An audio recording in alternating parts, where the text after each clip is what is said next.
आज मैं आप लोगों के लिए एक्सप्लेन करूंगी एक मजेदार सी सीरीज। उम्मीद करती हूँ कि आप लोगों को ये वाली सीरीज पसंद आएगी। तो ये कहानी है हमारे हीरो शाओ चेन की, जो कि गॉड्स की जनरेशन का सबसे पावरफुल गॉड था। लेकिन फिर एक दिन मिस्टीरियसली उसकी मौत हो जाती है। पर शाओ चेन की कहानी इस मौत से खत्म नहीं बल्कि उल्टा शुरू हुई, क्योंकि 10,000 साल के बाद वो दोबारा से रीइंकार्नेट हो जाता है। शाओ चेन रीइंकार्नेट होने के बाद काफी ज्यादा हैरान था, क्योंकि इन 10 सालों में वो सारे के सारे गॉड्स और डीमंस जो उसके साथ थे वो सब मारे गए। अब वो इस इंसानी दुनिया में अकेला गॉड बचा है। क्या वो अपने फैमिली और लवर से दोबारा मिल पाएगा, यही जानेंगे हम इस सीरीज में। तो चलो बिना वक्त जाया किए स्टार्ट करते हैं वीडियो को। एपिसोड की शुरुआत में हम एक पर्सन को देखते हैं जो कि कब्रिस्तान में किसी को उठाए हुए ला रहा था। अब वो उस बंदे को हवा में उड़ाते हुए अपनी पावर्स की मदद से वहाँ कुछ पोर्टल्स को ओपन कर देता है। इन पोर्टल से एनर्जी निकलते हुए हवा में मौजूद आदमी की बॉडी में जाने लगी। तभी वो पर्सन अपनी पावर से लीनियर इन्फॉर्मेशन का इस्तेमाल करते हुए कब्रिस्तान के चारों तरफ एक शील्ड बैरियर बना देता है। ये सब करने के बाद वो पर्सन कहता है, जागो डीमंस और गॉड्स। उसके ये कहते साथ ही हम देखते हैं वहाँ मौजूद कब्रों में से गॉड्स और डीमंस की सोल्स ने बाहर आना शुरू कर दिया और वह सारी के सारी इकट्ठा होकर उस पर्सन की बॉडी में चली जाती हैं, जो कि जमीन पर पड़ा हुआ था। ये सब क्या हो रहा था ये जानने के लिए तो आपको सीरीज पूरी देखनी पड़ेगी। इसके बाद हमें 10,000 साल के बाद का सीन दिखाया गया, जहाँ पर हम एक क्यूट लिटिल ड्रैगन को देखते हैं जो कि कुछ लोगों से बचकर भाग रहा था।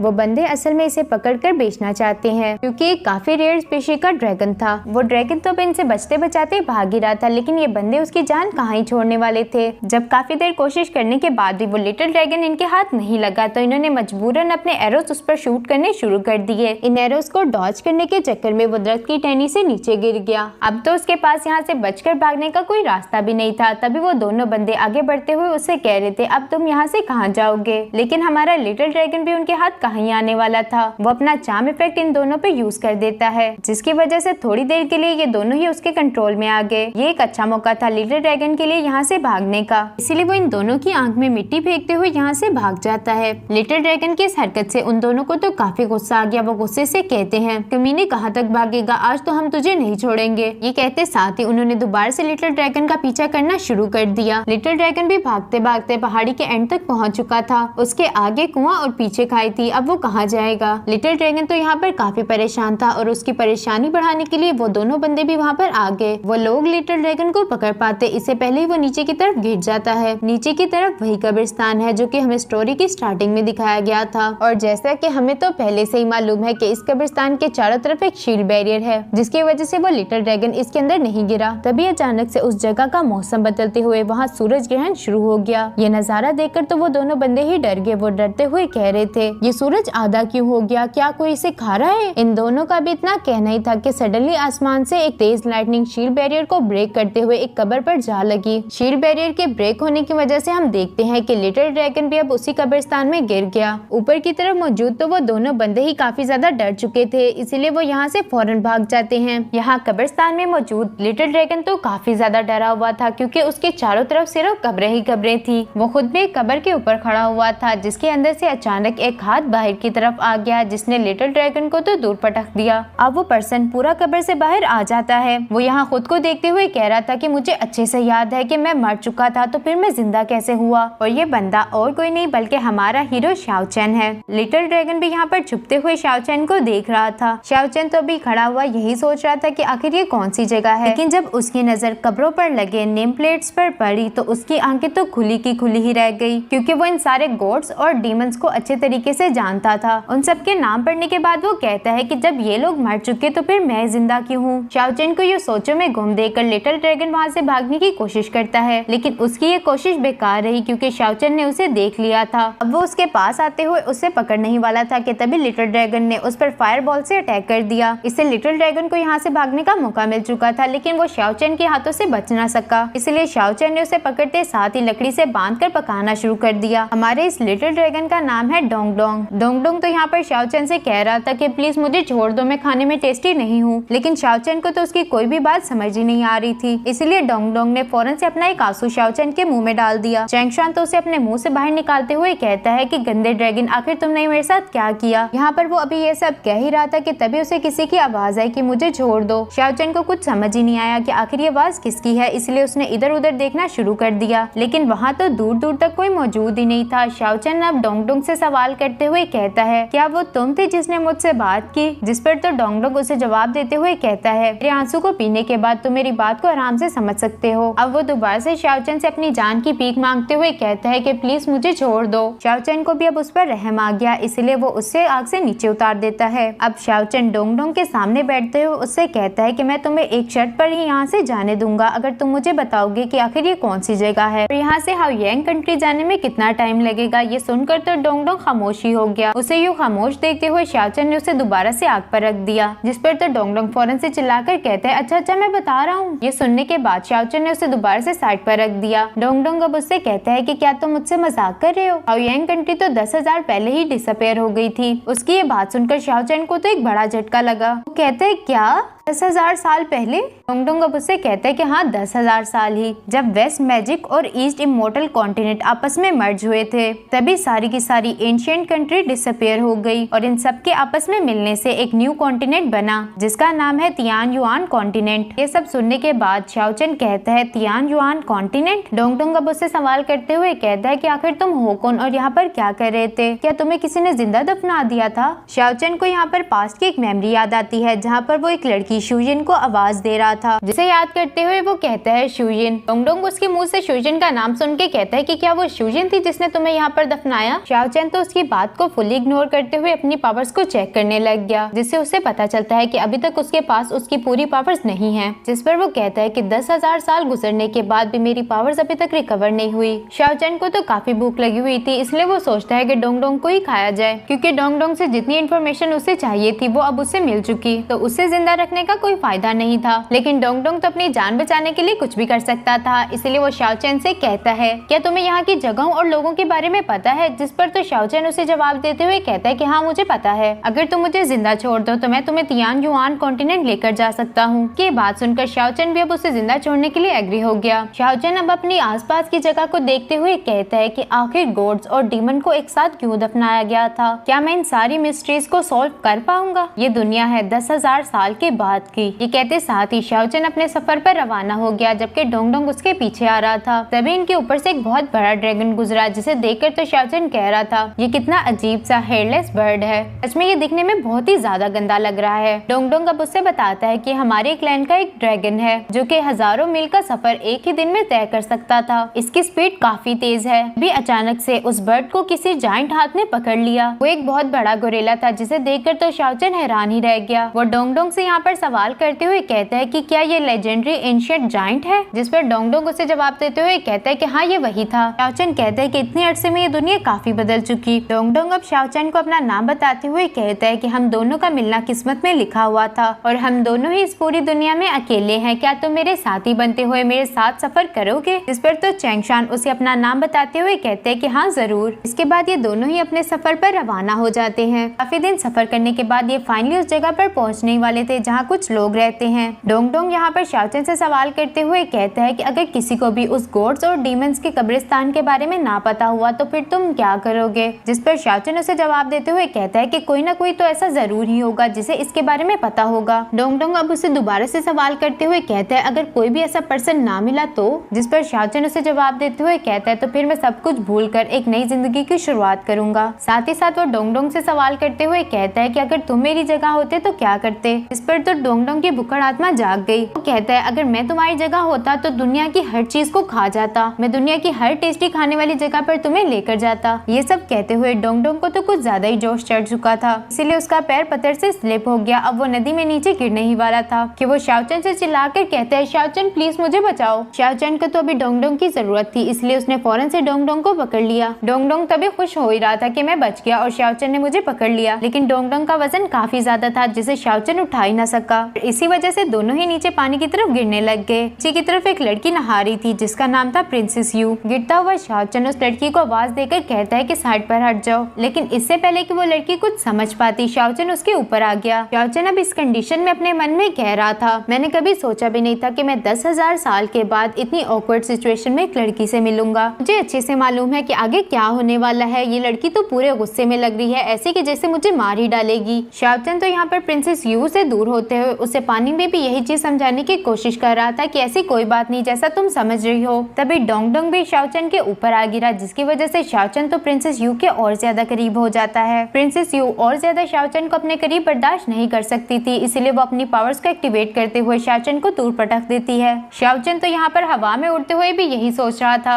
आखिर इस लड़की के पास इतनी पावरफुल इनर फोर्स कैसे है। प्रिंसेस यू भी यहाँ पर पानी से बाहर आ चुकी थी। वो फौरन से अपने गार्ड्स को आवाज देते हुए कह दिया कि इधर आओ। शाओचन तो यहाँ किसी किस्म का कोई हंगामा नहीं चाहता था, इसलिए वो प्रिंसेस यू के सामने चुप रहने का इशारा करते हुए कहता है कि मैं यहाँ से जा रहा हूँ। इससे पहले कि शाओचन यहाँ से जा पाता, किसी ने एक जोरदार मुक्का शाओचन के मुंह पर जड़ दिया और वो लड़की और कोई नहीं बल्कि प्रिंसेस यू की गार्ड थी, जिसका नाम है शिनमू, लेकिन आज से हम इसे आइस लेडी कहेंगे। शाओचन की कंडीशन तो यहाँ पर कुछ अच्छी नहीं थी, इसीलिए वो सिचुएशन को समझते हुए कहता है तुम लोग तो अपने आप को लकी समझो क्योंकि मैं औरतों पर हाथ नहीं उठाता। शाओचन तो अभी उन्हें ये सब इसलिए कह रहा था क्योंकि वो उनसे लड़ ही नहीं सकता, क्योंकि उसके पास पावर्स ही नहीं। ये सब कहते हुए शाओचन जैसे ही पीछे की तरफ मुड़ा तो उसके पीछे एक पहाड़ जितना आदमी खड़ा था। इस बॉडी बिल्डर का नाम है कियान हाओ। कियान हाओ को देखकर शाओचन तो दंग ही रह गया। वो उसे देखते हुए कह रहा था कि क्या ये आदमी है या फिर मॉन्स्टर। प्रिंसेस यू भी यहाँ पर कियान हाओ को ऑर्डर देते हुए कहती है कि इस कमीने को पकड़ लो। ये सुनते साथ ही कियान हाओ ने शाओचन को कंधे से पकड़ लिया। शाओचन बेचारा तो यहाँ पर सिर्फ यही कही जा रहा था कि हम बैठकर बात कर लेते हैं, लेकिन कियान हाओ तो उसकी कहानी सुनने वाला था। वो जैसे धोबी कपड़ों को धोता है ना, वैसे ही कियान हाओ शाओचन को धो रहा था। कियान हाओ अब अपनी अर्थ स्प्लिटिंग फिस्ट टेक्निक का इस्तेमाल करते हुए शाओचन पर अटैक कर देता है, जिसे शाओचन तो अपनी रोकने की पूरी कोशिश कर रहा था, लेकिन वो इसमें कामयाब नहीं हो पाता। यहाँ शाओचन अपने मन में कह रहा था कि पावर्स ना होना भी कितनी बड़ी मुश्किल है। कियान हाओ तो यहाँ पर रुकने का नाम ही नहीं ले रहा था। वो लगातार शाओचन पर अटैक्स किए जाता है। प्रिंसेस यू भी दूर खड़ी हुई ये नजारा देख रही थी। वो इस फाइट को ज्यादा लंबा नहीं करना चाहती थी, इसीलिए वो आइस लेडी को ऑर्डर देते हुए कहती है तुम भी जाकर कियान हाओ की मदद करो ताकि ये फाइट जल्दी से जल्दी खत्म हो जाए। फाइनली अब हमें डोंगडोंग भी नजर आ गया, जो कि पेड़ की टहनी में फंसा हुआ था। जैसे ही कियान हाओ ने शाओचन को एक मुक्का मारा, वो जाकर उसी दरख्त में लग जाता है जहाँ पर डोंगडोंग फंसा हुआ था, जिसकी वजह से डोंगडोंग भी अब शाओचन के हाथों में आ गया। कियान हाओ क्या कम पावरफुल था जो उसकी मदद करने के लिए यहाँ पर आइस लेडी भी आ गई। अपनी फ्रोजन सोल टेक्निक का इस्तेमाल करते हुए बहुत सारे आइस बबल्स क्रिएट कर दिए। इन बबल्स को टच करते साथ ही वो पर्सन भी आइस में कन्वर्ट हो जाएगा। शाओचन तो डोंगडोंग को हाथ में लिए उन आइस बबल्स से बचने की कोशिश कर रहा था, लेकिन डोंगडोंग ने तो बड़े मजे से उस आइस बबल को टच कर दिया। हालांकि शाओचन उसे रोक भी रहा था कि इसे टच मत करो, जिसकी वजह से डोंगडोंग तो बर्फ में जम चुका। शाओचन तो यहाँ भागते हुए डोंगडोंग से कह रहा था कि लो मजा, अब तुम तो बड़ी खुशी से उसे टच कर रहे थे ना। घूमते घुमाते डोंगडोंग यहाँ प्रिंसेस यू के पास पहुंच चुका था, जो कि डोंगडोंग को देखते साथ कहती है कि ये कितना प्यारा कुत्ता है।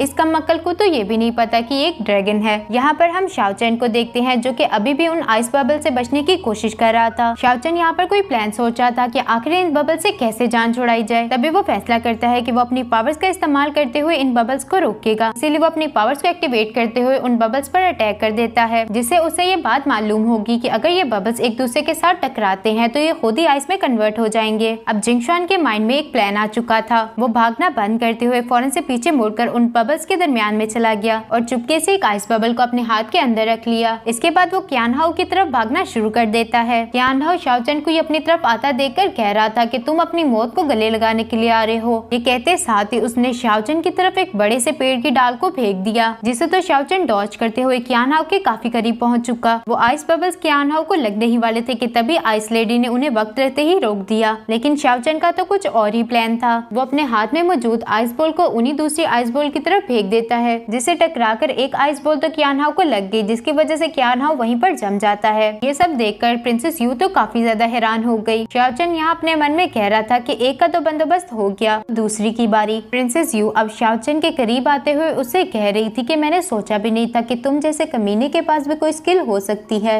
आइस लेडी अब प्रिंसेस यू के पास आते हुए कहती है प्रिंसेस यू प्लीज हमें माफ कर दे। शाओचन भी अब उससे सवाल करते हुए कहता है क्या तुम प्रिंसेस हो। इसके बाद सीन शिफ्ट होकर एक पर्सन पर आ गया जो कि कार्ट में बैठे हुए चाय पी रहा था। तभी उसका एक गार्ड उसे इन्फॉर्म करते हुए कहता है कि हमें पता चल चुका कि प्रिंसेस यू कहाँ पर है। इस बंदे का नाम है रेन जियान, जो कि एक प्रिंस है, इसीलिए आज से हम इसे प्रिंस जियान कहेंगे। ये सुनते साथ ही प्रिंस जियान ने अपने पास रखे एक वुडन बॉक्स को खोल लिया। इसके अंदर अजीब सी कुछ शैडो जैसी चीज थी। अब वो उससे कहता है कि आगे का काम मैं तुम पर छोड़ता हूँ। इसके बाद सीन शिफ्ट होकर यहाँ शाओचन पर आ गया, जिसे प्रिंसेस यू ने तो एक स्केयर क्रो की तरह बांध कर रखा हुआ था। अब हमें एक फ्लैशबैक दिखाया गया कि आखिर शाओचन यहाँ पर कैसे पहुंचा है। प्रिंसेस यू ने अपनी पावर्स का इस्तेमाल करते हुए डोंगडोंग को शाओचन की तरफ फेंक दिया था, जिसे तो शाओचन अपनी रोकने की पूरी कोशिश करता है, लेकिन princess you peak warrior level 2 की थी, इसलिए तो शाओचन उसके इस अटैक के सामने टिक ही नहीं पाया और यहाँ पर पहुँच गया। शाओचन यहाँ से खुद को छुड़ाने के लिए कोई प्लान सोच रहा था कि तभी वहाँ पर आइस लेडी क्यान हाओ के लिए जिंजर सूप लेकर आ गई। वो इसे क्यान हाओ को देते हुए कहती है कि तुम इसे पी लो, इससे तुम्हें सर्दी नहीं लगेगी।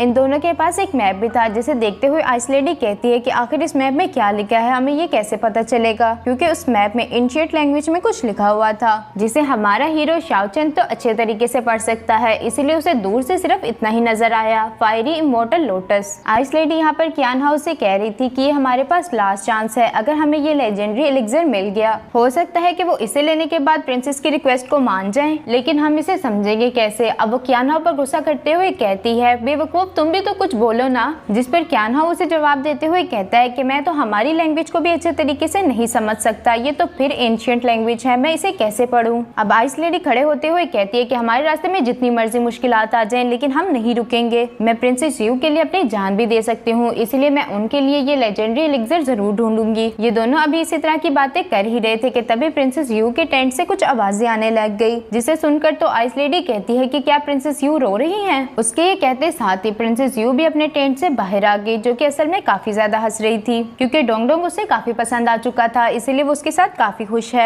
अब वो डोंगडोंग से कहती है कि आज से तुम प्रिंसेस के पेट हो। प्रिंसेस यू की नजर अब शाओचन पर पड़ गई, जो कि बेहोश होने का नाटक कर रहा था। ये देखते हुए प्रिंसेस यू शाओचन के पास चली गई, उसकी गोद में अभी डोंगडोंग भी था। डोंगडोंग के तो यहाँ पर सही मजे हैं, क्योंकि वो रोस्टेड चिकन खा रहा था, जिसकी स्मेल तो शाओचन को भी आ गई। अब वो अपने मन में कह रहा था कि मैं यहाँ भूख से मर रहा हूँ, ये देखो कैसे खा रहा है, इसका बदला तो मैं इसे बाद में लूंगा। वो ये सब अभी सोच ही रहा था कि तभी प्रिंसेस यू उससे कहती है, अगर तुम सोना ही चाहते हो तो मैं तुम्हें हमेशा हमेशा के लिए ना सुला दूं। कहते साथ ही प्रिंसेस यू ने अपनी स्वॉर्ड को बाहर निकाल लिया। शाओचन भी यहाँ पर मरना नहीं चाहता था, इसलिए वो फौरन से उठते हुए कहता है कि मैं जाग रहा हूँ। शाओचन की इस हरकत पर प्रिंसेस यू ने भी हल्का सा मुस्कुरा दिया। अब शाओचन प्रिंसेस यू से कहता है, आज जो कुछ भी हुआ वो सिर्फ एक मिसअंडरस्टैंडिंग थी, मेरा ऐसा कोई इरादा नहीं था, मेरा नाम है शाओचन और ये लिटिल ड्रैगन मेरे साथ ही था। प्रिंसेस यू डोंगडोंग से सवाल करते हुए कहती है, क्यों ड्रैगन, क्या तुम इस गंदे लड़के को जानते हो? यहाँ शाओचन भी डोंगडोंग से कह रहा था कि अपना सर हाँ में हिलाओ, लेकिन डोंगडोंग ने तो अपना सर हिलाने की बजाय अपना मुंह ही दूसरी तरफ कर लिया। उसकी ये हरकत देखकर शाओचन को तो गुस्सा आ गया। वो गुस्से से कहता है कि तुम कितने कमीने हो, एक खूबसूरत लड़की को देखते साथ ही अपने दोस्त को भूल गए। जिस पर तो डोंगडोंग ने डरने की एक्टिंग करना शुरू कर दी। उसे यूं डरता देख प्रिंसेस यू शाओचन से कहती है, तुम कितने बुरे हो, तुम इतने क्यूट से ड्रैगन को आखिर ये सब कैसे कह सकते हो?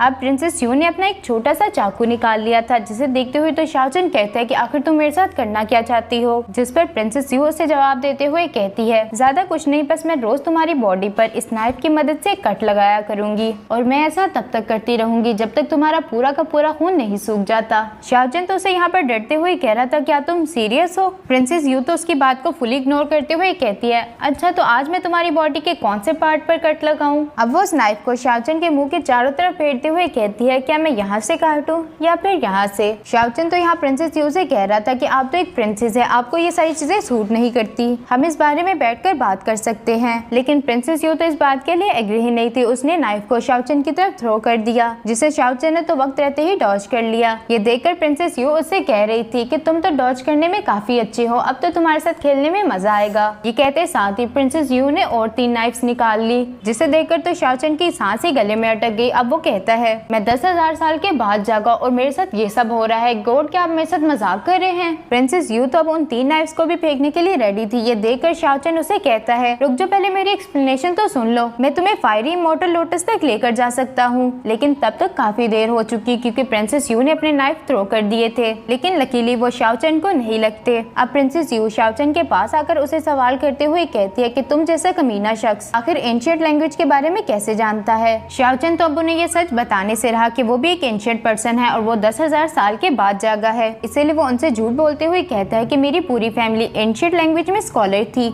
हम सबको ही एंशिएंट हिस्ट्री जानने का काफी ज्यादा शौक है, इसलिए बस थोड़ा सा मुझे एंशिएंट लैंग्वेज के कैरेक्टर्स के बारे में मालूम है। प्रिंसेस यू को तो उसकी बातों पर अभी भी थोड़ा डाउट था, इसीलिए वो उससे कहती है, अगर ये सब झूठ हुआ तो? जिस पर शाओचन उसे जवाब देते हुए कहता है कि हम दोनों डील कर सकते हैं, जैसे तुम चाहो। ये सुनते साथ ही प्रिंसेस यू ने उसकी रस्सियां काट दी। अब वो उसे कपड़े देते हुए कहती है कि आज से तुम मेरे स्लेव हो। यहाँ पर हम छोटे छोटे 2 वुडन टॉयज को भी देखते हैं, जो कि प्रिंसेस यू पर नजर रखे हुए थे। शाओचन अब इन लोगों को उस जगह पर ले आया है जहाँ पर फायरी इमोर्टल लोटस था। यहाँ पर प्रिंसेस यू तो बहुत खुश थी। वो शाओचन से कहती है कि तुम तो एंशिएंट लैंग्वेज को काफी अच्छे से जानते हो। शाओचन उसकी बात सुनकर उससे कहता है कि लिटिल प्रिंसेस, मैंने तुम्हें यहाँ तक का रास्ता दिखा दिया, इससे आगे मैं तुम्हारे साथ नहीं जा सकता और मैं उम्मीद करता हूँ कि हम लोग फ्यूचर में दोबारा ना मिले। ये कहते हुए शाओचन अभी यहाँ से जाने ही वाला था कि तभी प्रिंसेस यू उसकी गर्दन पर चाकू रखते हुए कहती है कि किधर, तुम मेरी परमिशन के अलावा कहीं नहीं जा सकते, क्योंकि तुम अब हमेशा हमेशा के लिए मेरे स्लेव बन चुके। अगर तुम मुझसे अपनी जान छुड़ाना ही चाहते हो तो फिर उसका एक ही रास्ता है। प्रिंसेस यू तो यहाँ पर उसे मारने की बात कर रही थी, इसीलिए शाओचन फौरन से बदलते हुए कहता है, मैं पूरी जिंदगी आपकी खिदमत करने के लिए हाजिर हूँ। उसकी ये सारी बातें सुनने के बाद प्रिंसेस यू वहाँ से चली गई। शाओचन अब पहाड़ी को देखने के बाद अपने मन में कह रहा था कि इसके ऊपर तो काफी ज्यादा थिक स्मोक है, जब ये लोग ऊपर की तरफ चढ़े होंगे तो मैं कोई अच्छा मौका देकर वहाँ से भाग जाऊंगा। शाओचन अभी ये सब सोचते हुए खुश हो ही रहा था कि तभी प्रिंसेस यू ने उसे एक माउंट क्लाइंबिंग ड्रॉप पकड़ा दी। साथ ही साथ वो उसे कहती है कि तुम हम सबको लीड करोगे, जिससे शाओचन का यहाँ से भागने का प्रोग्राम तो बढ़ गया। प्रिंसेस यू के पास यहाँ पे एक बड़ा सा वुडन बॉक्स भी था। आखिर उस वुडन बॉक्स में क्या है ये तो हमें आगे ही पता चलेगा। क्यान हाओ उस वुडन बॉक्स को उठाने ही वाला था कि तभी प्रिंसेस यू उसे रोकते हुए कहती है कि मैं इसे खुद ही पकड़ लूंगी, जिस पर क्यान हाओ उसे जवाब देते हुए कहता है कि ये काफी ज्यादा भारी है, आप इसे लेकर कैसे चलेंगी। अब प्रिंसेस यू उससे कहती है कि मेरी कल्टीवेशन तुम सबसे हाई है, इसलिए मैं इसे आराम से कैरी कर लूंगी, और वैसे भी अगर यहाँ पर किसी की बुरी इंटेंशन हुई तो मैं उसे वहीं पर मार दूंगी। असल में वो ये सब शाओचन के लिए बोल रही थी। शाओचन तो बस उसी वुडन बॉक्स को घुरे जा रहा होता है। इसके बाद सीन शिफ्ट होकर यहाँ प्रिंस जियान पर आ गया, जहाँ पर वो दोनों वुडन पपेट्स भी पहुंच चुके थे। प्रिंस जियान उनसे सवाल करते हुए कहते हैं कि क्या प्रिंसेस यू के पास वो ट्रेजर है, जिस पर तो वुडन पपेट्स ने बताना शुरू कर दिया कि वो ट्रेजर मिस यू के पास ही है। तभी वहाँ पर प्रिंस जियान का एक सर्वेंट भी पहुंच गया, जो कि प्रिंस जियान से कहता है,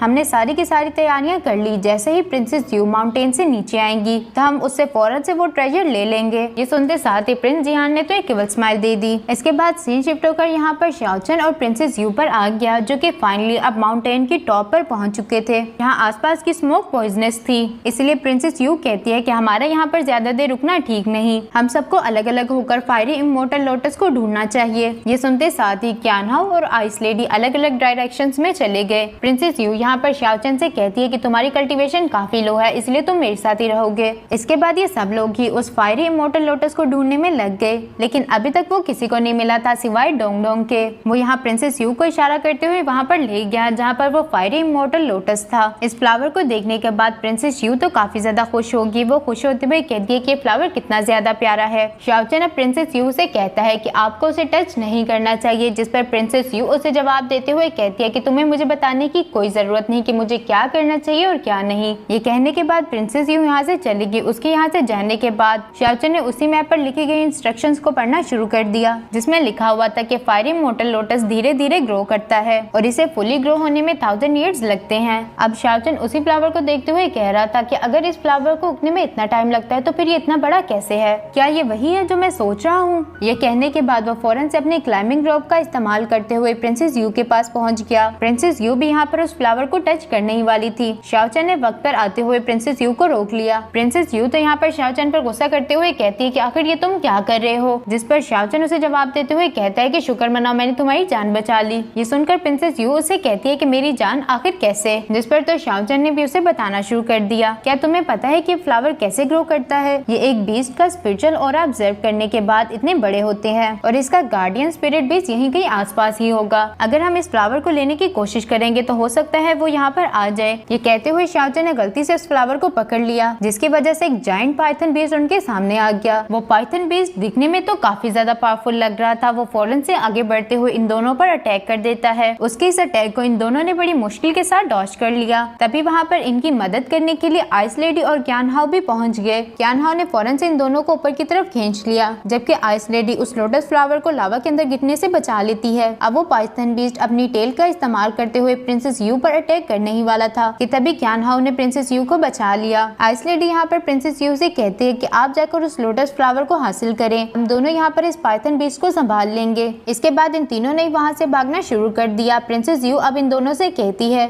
तुम दोनों को किसी तरह भी उस पाइथन बीस्ट की आंखों पर अटैक करना होगा। एक दफा बस वो इमोर्टल लोटस हमारे हाथ लग जाए, उसके बाद तो हम यहाँ से निकल ही जाएंगे। ये सब कहने के बाद प्रिंसेस यू आगे की तरफ चली गई, जबकि आइस लेडी वहाँ पर एक फॉर्मेशन बनाते हुए काफी सारी आइस मिरर्स बना लेती है ताकि वो उस बीस्ट पाइथन को यहीं पर रोक सके। उसकी मदद करने के लिए यहाँ पर क्यान हाओ भी एक रोक को लेकर पहुंच गया। वो उस रोक को बीस्ट पाइथन के सर पर मार देता है, जबकि आइस लेडी के पास ही अच्छा मौका था अपने टैग को चलने का, इसलिए वो भी सारी की सारी आइस नीडल्स को बीस्ट पाइथन की तरफ भेज देती है। इन सब चीजों से बीस्ट पाइथन को तो कोई फर्क ही नहीं पड़ा, उल्टा वो गुस्से में आते हुए कियान हाओ को दूर पटक देता है। अब वो बीस्ट पाइथन दोबारा से आइस लेडी की तरफ बढ़ ही रहा था कि आइस लेडी ने अपनी पावर्स का इस्तेमाल करते हुए अपने सामने एक आइस शील्ड क्रिएट कर ली। ये आइस शील्ड तो ज्यादा देर के लिए बीस्ट पाइथन को रोक ही नहीं पाई, उसने इस शील्ड को तोड़ते हुए आइस लेडी को भी दूर फेंक दिया। ये देखकर तो कियान हाओ को काफी ज्यादा गुस्सा आ गया, इसलिए वो अपनी अर्थ स्प्लिटिंग टेक्निक का इस्तेमाल करते हुए उस बीस्ट पाइथन पर अटैक कर देता है। लेकिन इससे तो बीस्ट पाइथन को कुछ फर्क ही नहीं पड़ा, वो दोबारा से अब कियान हाओ पर अटैक करने के लिए आगे बढ़ गया था।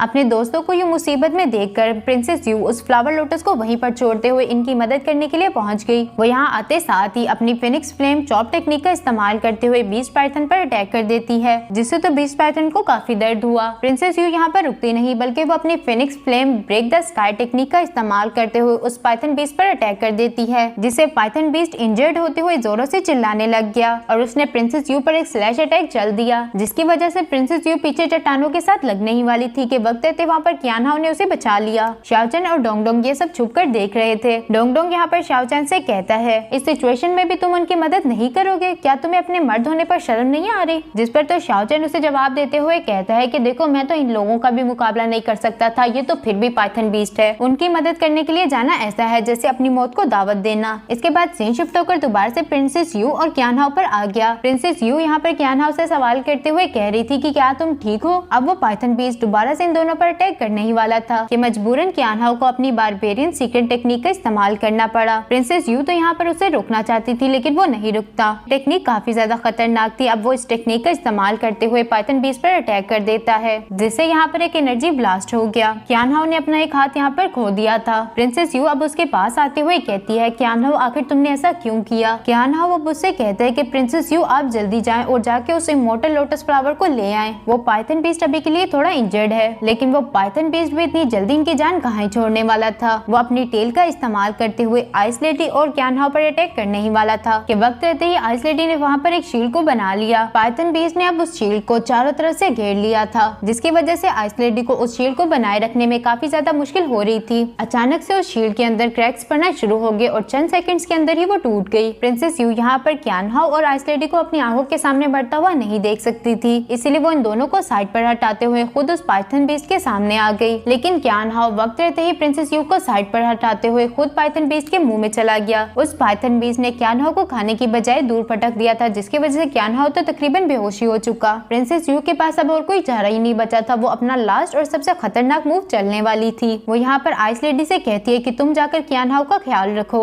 इस बीस्ट को अब मैं देख लूंगी। ये कहते साथ ही प्रिंसेस यू भागकर अपने उसी वुडन बॉक्स के पास आ गई जिसे हमने पहले देखा था। आइस लेडी यहाँ पर प्रिंसेस यू को रोकते हुए कहती है, प्रिंसेस यू आपको इस गॉडली वेपन को यूज नहीं करना चाहिए। लेकिन प्रिंसेस यू अब कहाँ रुकने वाली थी। वो अपने ब्लड को उस वुडन बॉक्स के ऊपर डाल देती है, जिसकी वजह से उस वुडन बॉक्स के अंदर से एक बो बाहर आ गया। ये अर्ली एंशिएंट टाइम्स का गॉडली वेपन था, जो कि दिखने में तो काफी ज्यादा पावरफुल है। यहाँ पर शाओचन भी उसी गॉडली वेपन को देखते हुए कहता है, हाउ ये बाओ, मुझे यकीन नहीं था कि मैं 10,000 साल के बाद तुम्हें देख पाऊँ। मेरे ख्याल से तो ये वेपन हमारे हीरो शाओचन का है, इसीलिए तो वो ये सब कह रहा था। इसके बाद सीन शिफ्ट होकर दोबारा से प्रिंसेस यू पर आ गया, जो कि उस गॉडली वेपन का इस्तेमाल करते हुए पाइथन बीस्ट पर एक एरो शूट कर देती है। लेकिन पाइथन बीस्ट भी काफी चालाक था। वो साइड पर हटते हुए उस एरो को डॉज कर लेता है। ये देखते हुए डोंगडोंग कह रहा था कि उसने टारगेट मिस कर दिया। शाओचन उसे कहता है कि परेशान मत हो, इस एरो को थोड़ी देर हवा में उड़ने दो, तुम अभी इसका कमाल देखोगे। प्रिंसेस यू यहाँ पर पाइथन बीस्ट के सामने खड़ी ये याद कर रही थी कि उसके मास्टर ने उसे समझाया था, अगर वो पर्सन जिसकी कल्टीवेशन 5 लेवल से कम हो इस बो को इस्तेमाल करता है तो इस गॉडली वेपन को यूज करने की वजह से वो भी काफी ज्यादा इंजर्ड हो जाएगा। वो पाइथन बीस्ट भी प्रिंसेस यू के काफी ज्यादा करीब पहुंच चुका था। तभी वो एरो पाइथन बीस्ट की बॉडी से आर पार हो गया, जिसकी वजह से पाइथन बीस्ट और नीचे मौजूद लावा में गिर जाता है। ये देखकर तो डोंगडोंग काफी ज्यादा खुश हो गया। आइस लेडी यहाँ पर प्रिंसेस यू के पास आकर उनसे सवाल करते हुए कहती है कि प्रिंसेस क्या आप ठीक हैं? जिस पर प्रिंसेस यू उससे कहती है कि जाकर कियान हाओ को देखो। कियान हाओ को यहाँ पर काफी ज्यादा ब्लड बह चुका था, इसलिए आइस लेडी ने फौरन से अपनी पावर्स का इस्तेमाल करते हुए उसे फ्रीज कर दिया। ये दोनों भी इसी तरह की बातें कर ही रही थी कि तभी पीछे से वही पाइथन बीस्ट एक फ्लोर ड्रैगन में ट्रांसफॉर्म होकर यहाँ पर आ गया, जो कि दिखने में तो और ज्यादा खतरनाक लग रहा था। प्रिंसेस यू यहाँ पर अपने गॉडली वेपन का इस्तेमाल करते हुए उस पर एरो शूट करना चाहती थी, लेकिन अब उसके अंदर इतनी पावर नहीं बची थी कि वो उसको शूट कर सके। इसी वजह से आइस लेडी फौरन से भागकर प्रिंसेस यू के पास आते हुए कहती है, प्रिंसेस यू आप यहाँ से भाग भाग जाए, लेकिन प्रिंसेस यू ने उसे साइड पर हटा दिया। अब वो फ्लोर ड्रैगन भी उसकी काफी करीब पहुंच चुका था। तभी वहाँ पर हीरो की एंट्री के साथ शाओ चैन पहुंच गया कि प्रिंसेस यू की उस गॉडली वेपन को चलाने में मदद करता है। उसको ऐसा करता है देख डोंग डोंग का तो मुंह ही खुला का खुला रह गया। तभी यहाँ सीन शिफ्ट होकर चैंग शुआन की पास्ट लाइफ पर आ गया, जहाँ पर चैंग शुआन की फाइट एक वॉरियर के साथ हो रही थी। चैंग शुआन सिर्फ अपनी पावर्स का इस्तेमाल करते हुए उस वॉरियर को हरा देता है। वहाँ आसपास मौजूद लड़कियां तो चिल्ला चिल्ला कर कह रही थी, Chang Shuan I love you, Chang Shuan तुम कितने हैंडसम हो। जबकि ऊपर खड़ा चैंग शुआन का फादर भी ये सब देख रहा था। इसके बाद वो चैंग शुआन को अपने पास बुलाते हुए उसे वो गॉडली वेपन दे देता है। इसके बाद सीन शिफ्ट होकर दोबारा से प्रेजेंट में आ गया, जहाँ पर शाओ चैन ने हाओये बो का इस्तेमाल करते हुए फ्लोर ड्रैगन पर अटैक कर दिया, जिसे वो ड्रैगन बहुत बड़े ब्लास्ट के साथ एशेस में बदल गया। अब शाओ चैन बहुत ही ज्यादा कूल तरीके से प्रिंसेस यू को लेते हुए जमीन पर आ जाता है। आइस लेडी तो यहाँ पर हैरान होते हुए कहती है कि आखिर ये कैसे पॉसिबल है, तुमने हाओये बो को कैसे पुल कर लिया। शाओ चैन तो उसकी ये सारी बातों को इग्नोर करते हुए खुश होते हुए अपने गॉडली वेपन को यहाँ से ले जाते हुए कह रहा था कि मैं उम्मीद करता हूँ कि हम लोग फ्यूचर में दोबारा ना मिले। प्रिंसेस यू तो अभी इस ख्याल में ही गुम खड़ी थी कि आखिर इसने गॉडली वेपन को कैसे चलाया। तभी आइस लेडी उसे आवाज लगाते हुए कहती है कि प्रिंसेस यू वो हमारे गॉडली वेपन को ले गया। लेकिन अब तक तो शाओ चैन वहाँ से निकल चुका था। शाओ चैन यहाँ पर अपने बो को देखते हुए कहता है कि तुम तो अभी तक मुझे पहचानते हो। डोंग डोंग भी शाओ चैन के बगैर कहाँ ही रहने वाला था, इसीलिए वो उसका पीछा करते हुए उसके पास आ गया। शाओ चैन अब उसे सवाल करते हुए कहता है कि क्या तुम प्रिंसेस यू के पास वापस नहीं जाओगे ज्यादा सारा खाना खाने के लिए। जिस पर डोंग डोंग उसे जवाब देते हुए कहता है कि हम ड्रैगन्स तो अपनी लॉयल्टी के लिए ही जाने जाते हैं, आखिर ये तुमने सोच भी कैसे लिया कि मैं तुम्हें छोड़ दूंगा। उसकी ये सारी बातें सुनने के बाद शाओ चैन उसे कहता है कि तुम तो ऐसी बातें मत ही करो। डोंग डोंग अब उसे यहाँ पर मक्खन लगाते हुए कह रहा था कि मैंने जब से तुम्हें पहली बार देखा तो मुझे पता चल गया कि तुम एक ऑर्डिनरी पर्सन नहीं हो। जिस पर शाओ चैन उसे कहता है कि अब बस भी कर जो, मैं तुम्हें खुद के साथ लेकर जा रहा हूँ। ये सुनकर तो डोंग डोंग काफी ज्यादा खुश हो गया। शाओ चैन भी अब भागते हुए यहाँ पर कह रहा था कि मेरा गॉडली वेपन अब मेरे पास आ चुका, ये पूरी की पूरी दुनिया अब मेरी है। ये कहते साथ ही वो एक ट्रैप में फंस जाता है, जिसकी वजह से उसका बो भी अब नीचे गिर चुका। और ये काम प्रिंस जियान के अलावा कौन ही कर सकता है। वो यहाँ आकर उस बो को उठाते हुए कहता है, आखिर तुम मेरे पास आ ही गए, मैंने तुम्हारा कितना इंतजार किया। इसके बाद हमें थोड़ी देर के बाद का सीन दिखाया गया, जहाँ पर प्रिंस जियान ने शाओ चैन को बांधा हुआ था। वो अब शाओ चैन से सवाल करते हुए कहता है कि प्रिंसेस यू कहाँ पर है। शाओ चैन तो उसकी इस बात का कोई जवाब ना देते हुए कहता है कि आखिर तुम्हें किसने कहा था मुझे पकड़ने के लिए। तभी प्रिंस जियान का एक सर्वेंट बीच में आते हुए कहता है कि अपना मुंह संभाल कर बात करो, ये बाई स्टेट के थर्ड प्रिंस जियान है। शाओ चैन तो यहाँ पर हंसते हुए कहता है, रेन जियान, मैंने तो आज तक इस नाम के बारे में कभी नहीं सुना। अपने मास्टर की बेइज्जती सुनकर प्रिंस जियान के सर्वेंट को तो गुस्सा आ गया। वो शाओ चैन को मारने ही वाला था, लेकिन प्रिंस जियान ने उसे बीच में ही रोक दिया। प्रिंस जियान अब शाओ चैन से कहता है, अगर तुम मेरे साथ कोऑपरेट करो तो मैं तुम्हारे लिए चीजों को आसान कर सकता हूँ। ये बोर्ड डोंगचू स्टेट का एक ट्रेजर है, इसीलिए वो कभी भी इसे एक आउटसाइडर के हाथों में नहीं देंगे। क्या तुमने इसे चुराया था? उसकी ये बात सुनकर शाओ चैन तो रोते हुए अपने मन में कह रहा था कि गॉड, आखिर आप मेरे साथ कर क्या रहे हैं? मैं एक प्रिंसेस के हाथ से निकलकर एक प्रिंस के पास आ गया। शाओ चैन अब उसे कहता है, मैं कुछ दिन पहले ही प्रिंसेस से मिला था, उसने मेरे साथ बहुत बुरा सलूक किया, इसलिए मैं उसकी सबसे कीमती चीज चुरा कर भाग आया। जियान अब उसे कहता है कि थोड़ी देर पहले मैंने आसमान में एक लाइटनिंग देखी थी, क्या वो इसी बो की वजह से थी? जिस पर तो शाओ चैन उसे जवाब देते हुए कहता है कि हाँ, वो इसी बो की वजह से थी। उस लिटिल विच ने इसका इस्तेमाल करते हुए एक फ्लोर ड्रैगन को मार दिया था। प्रिंस जियान का एक सर्वेंट उसके पास आते हुए कहता है कि मास्टर, हमें जो चाहिए था वो मिल चुका, अब हम यहाँ से निकलते हैं। लेकिन प्रिंस जियान का तो कुछ और ही प्लान था। वो कहता है, जब हम एक तीर से दो शिकार कर सकते हैं तो फिर हम क्यों ना करें? हम प्रिंसेस यू का इस्तेमाल करते हुए डोंगचू के एम्परर से कुछ भी करवा सकते हैं। शाओ चैन को तो इन सारी बातों से कोई फर्क ही नहीं पड़ता था, उसे तो बस अपनी रिहाई से मतलब है। इसीलिए वो प्रिंस जियान से सवाल करते हुए कहता है कि अब तो तुम्हें मैंने सब कुछ बता दिया, मुझे जाने दो। प्रिंसेस यू भी यहाँ पर शाओ चैन को ढूंढते हुए पहुंच चुकी थी। वो कहती है कि आज तो मैं तुम्हें जिंदा नहीं छोड़ूंगी। वो यहाँ पर अभी शाओ चैन से बात कर ही रही थी कि तभी पास बैठा प्रिंस जियान बोला, मैंने कभी सोचा भी नहीं था कि मेरी मुलाकात तुमसे यहाँ पर होगी। प्रिंसेस यू यहाँ पर प्रिंस जियान को देखते हुए कहती है, जियान रेन, तुम यहाँ पर क्या कर रहे हो? असल में जियान रेन का मतलब चाइनीज लैंग्वेज में होता है चीप पर्सन। जो सुनकर तो प्रिंस जियान को काफी ज्यादा गुस्सा आ गया। वो प्रिंसेस यू से कहता है कि मेरा नाम है रेन जियान, जियान रेन नहीं। जिस पर प्रिंसेस यू उसे जवाब देते हुए कहती है कि ये दोनों सेम ही हैं, लेकिन आखिर तुम हमारे बॉर्डर में क्या कर रहे हो? रेन जियान अब उसे यहाँ पर झूठ बोलते हुए कहता है कि मैं यहाँ पास से ही गुजर रहा था, तभी मुझे ये आदमी नजर आया कि मुझे थोड़ा सस्पिशियस लग रहा था, इसलिए फिर मैं इसे पकड़कर यहाँ ले आया ताकि मैं इसकी इंटेरोगेशन कर सकूं। पूछने पर इसने मुझे बताया कि ये तुम्हारा एक स्लेव है। अब वो प्रिंसेस यू से सवाल करते हुए कहता है कि क्या ये सच में आपका एक स्लेव है? प्रिंसेस यू को तो उस पर काफी ज्यादा गुस्सा था, इसलिए वो मना करते हुए कहती है कि मैं इसे नहीं जानती। ये सुनने के बाद प्रिंस जियान अपने सर्वेंट को ऑर्डर देता है कि इस बंदे को मार दो। जो सुनते साथ ही वो पर्सन शाओ चैन को मारने ही वाला था। प्रिंसेस यू उसे बीच में रोकते हुए हुए कहती है कि हाँ मैं इसे जानती हूँ। क्या ये थर्ड प्रिंस के लिए पॉसिबल है कि वो इसे मुझे वापस कर दे? प्रिंसेस यू अब प्रिंस जियान से सवाल करते हुए कहती है कि क्या तुम्हें इसके पास से कुछ मिला था? क्या तुम मुझे वो चीज वापस कर सकते हो? प्रिंस जियान तो यहाँ पर उसे फिर से झूठ बोलते हुए कहता है कि जब मैंने इसे पकड़ा तो इसके पास कुछ नहीं था। उसकी ये बात सुनकर प्रिंसेस यू तो शाओचन की तरफ देखने लगी, जिस पर शाओचन ने उसे कपड़े की तरफ इशारा कर दिया। प्रिंसेस यू अब प्रिंस जियान से कहती है कि उस कपड़े के अंदर जो कुछ भी है क्या मैं उसे चेक कर सकती हूँ? जिस पर प्रिंस जियान उसे जवाब देते हुए कहता है कि इस कपड़े में ज्यादा कुछ नहीं, बस मेरे कपड़े हैं। प्रिंसेस यू अब उसे क्लियरली कहती है कि मैं अपने गॉडली ट्रेजर को ढूंढ रही हूँ, इसीलिए मैं थर्ड प्रिंस से चाहूंगी कि वो मुझे इजाजत दे दे ताकि मैं उस कपड़े को चेक कर सकूं। प्रिंस जियान अब उसे कहता है अगर तुम्हें वहाँ पर कुछ ना मिला तो फिर क्या? उसकी इस बात का जवाब देते हुए प्रिंसेस यू कहती है कि फिर मैं तुमसे और ज्यादा आर्ग्यू नहीं करूंगी। इसके बाद जब आइस लेडी ने उस कपड़े को जाकर चेक किया तो उसके अंदर तो प्रिंस जियान की सोर्ड रखी हुई थी। ये देखकर तो शाओचन भी काफी हैरान रह गया। प्रिंसेस यू अब शाओचन के पास आते हुए कहती है कि तुम कितने झूठे हो, यहाँ से वापस जाने के बाद तुम्हें एक एक चीज का हिसाब देना होगा। प्रिंसेस यू अब प्रिंस जियान से कहती है कि मैं चाहूंगी कि तुम मेरे डोंगचू एरिया को छोड़कर यहाँ से चले जाओ। ये कहते साथ ही वो तीनों यहाँ से चले गए, जबकि प्रिंस जियान उन्हें अपने सर्वेंट्स के साथ पीछे से देख रहा था। आइस लेडी यहाँ पर प्रिंसेस यू से सवाल करते हुए कहती है कि प्रिंसेस गॉडली वेपन का क्या? जिस पर प्रिंसेस यू उसे जवाब देते हुए कहती है कि सबसे पहले हम अपनी जान तो बचा ले, उसके बाद गॉडली वेपन का भी सोच लेंगे। तभी वहाँ पर प्रिंस जियान की नजर प्रिंसेस यू के ब्लड पर पड़ गई, जिससे उसे समझ आ जाता है कि प्रिंसेस यू यहाँ पर लड़ने के लिए ही आई थी। इसके बाद वो अपने सर्वेंट्स को ऑर्डर देते हुए कहता है कि जाकर प्रिंसेस यू को पकड़ लो। अब इन दोनों पार्टीज के दरमियान ही जबरदस्त फाइट स्टार्ट हो चुकी। प्रिंस जियान यहाँ पर प्रिंसेस यू से फाइट करने के लिए खुद मैदान में उतर चुका था। उसकी पावर्स को देखते हुए प्रिंसेस यू उसे कहती है कि तुम तो थर्ड रैलम में पहुंच चुके, जिस पर तो प्रिंस जियान एक इवल स्माइल देते हुए प्रिंसेस यू पर अपनी फ्लाइंग स्वॉर्ड की मदद से लगातार अटैक्स करना शुरू कर देता है। प्रिंसेस यू तो यहाँ पर पहले ही काफी ज्यादा इंजर्ड थी, इसलिए वो प्रिंस जियान के सामने ज्यादा देर के लिए टिक ना पाई। प्रिंस जियान यहाँ पर प्रिंसेस यू से कह रहा था